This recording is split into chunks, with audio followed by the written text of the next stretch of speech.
welcome to Lesbi Love. This is your girl V, and it's been a minute. I have not done a YouTube video in a while. This year, 2022, has been rough. I was diagnosed with breast cancer. Thankfully, it was caught early, stage 0, but I did have to have major surgery. So I apologize for my absence, but it's good to be back. This year has been a rough year for everybody, I think. You know, we've been battling against COVID. We've been still dealing with mass shootings. And in the midst of all this chaos, we're still trying to get back to some form of normalcy. And at this point, we're like, what is normal? We're closing out the year on a crazy note as well. I decided today to not interview anyone, but rather to talk about some very disheartening news in the LGBT community. Last month, in the month of November, we had 4 lesbian murders, basically. Like, the stories are so sad, I don't even know what to call it or what to say. But there are basically 4 lesbian studs who killed their girlfriends. And I'm going to speak a little bit on the 4 stories. And then I want to put the victims' names at the bottom of the screen because their names deserve to be in writing. They deserve to be honored because their lives were taken too soon. These are all very young women, and it's just terribly sad to have to even discuss this. But to have 4 murders in 1 month, 4 lesbian studs whose girlfriends did not want to be with them anymore, and they just couldn't take that rejection, so they killed their girlfriends. 4 in 1 month. It's baffling to me. So, it's something we need to talk about. I've done a video before about domestic violence in the LGBT community, but I did not expect to have 4 murders in 1 month. I keep saying that because I'm still in shock. And these are not in order, but the first one I wanted to talk about is a 25-year-old named Shakiya Perkins. On Instagram, she goes by the name of SRT, Kayla. And she posts a lot of videos where she's in like designer outfits or flashing money. She's, I think, out of Atlanta. And Shakiya killed her girlfriend after sending some threatening text messages. And of course, the police retrieved those messages from the deceased's phone. But after she threatened her, she came to her place. She set her 2 cars on fire. Her girlfriend had a pink Jeep and a pink Mercedes. And then she shot her. So again, I want to put Shakiya's ex-girlfriend, her name in writing at the bottom of the screen. Yeah. The saddest part of the story is that her girlfriend had 4 young children. And so those children now have to go through life without their beautiful mother. Also, 36-year-old Dominique Hardwick out of Tennessee killed her girlfriend and then put her body in the trunk of her car and drove across state lines. She then had a high-speed chase with the police and crashed into someone's house. When the police approached the vehicle, she shot herself, and they found her ex-girlfriend's body in the trunk. Usually, I'm relatively well-spoken, but I'm struggling to put together my words because even as I mention these stories, I'm still in shock. Like, I know the stories and I've read the articles. I don't know the individuals personally, but I know what I've read.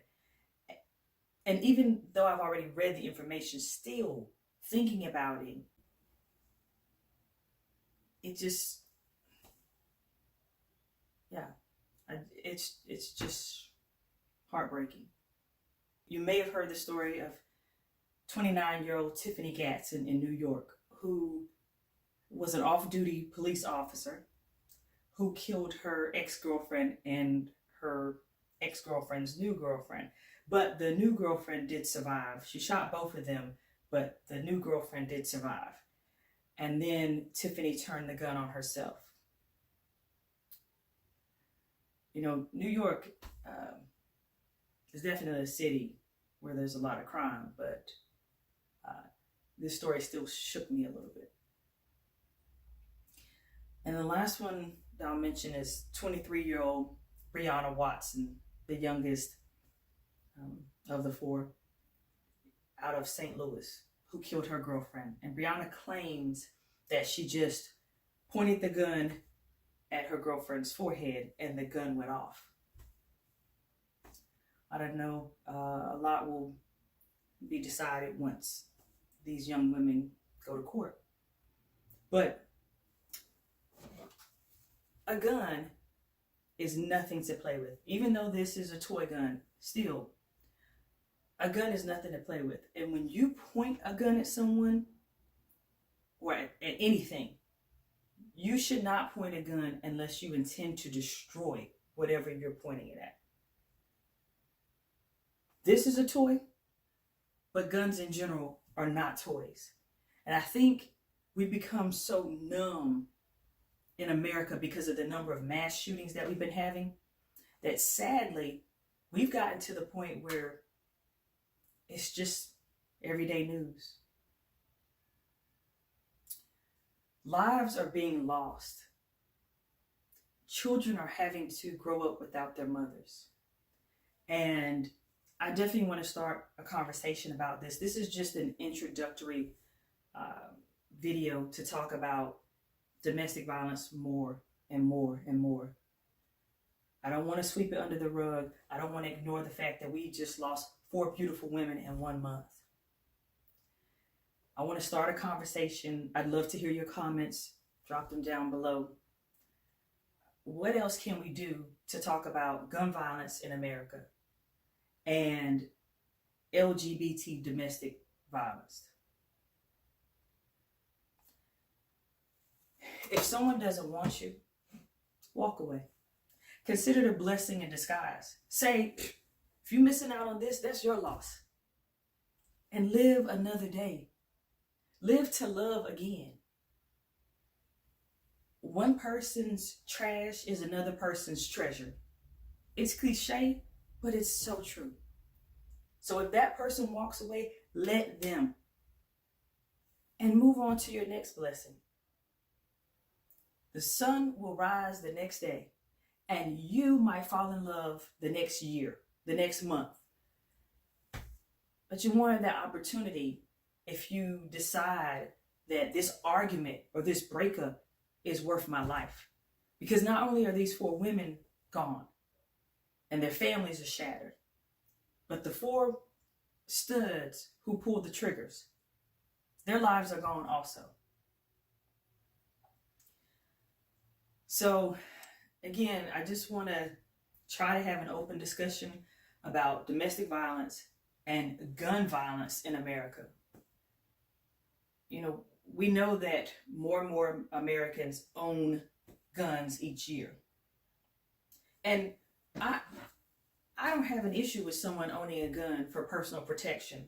Like, if you're in your house and someone breaks in, then they should catch all these bullets.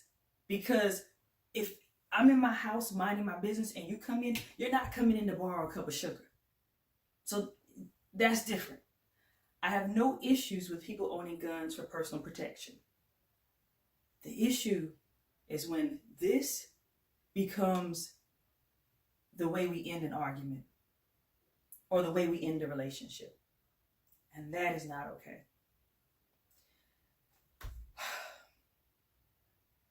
I'm sad today. I want to close out this year wishing blessings to everyone and hoping for a better year next year.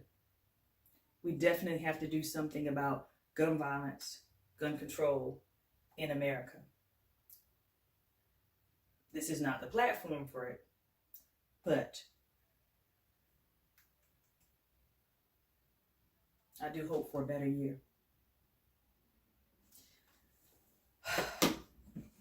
As I always say on Let's Be Love, let's be the love that you want to see in this world. I love you all.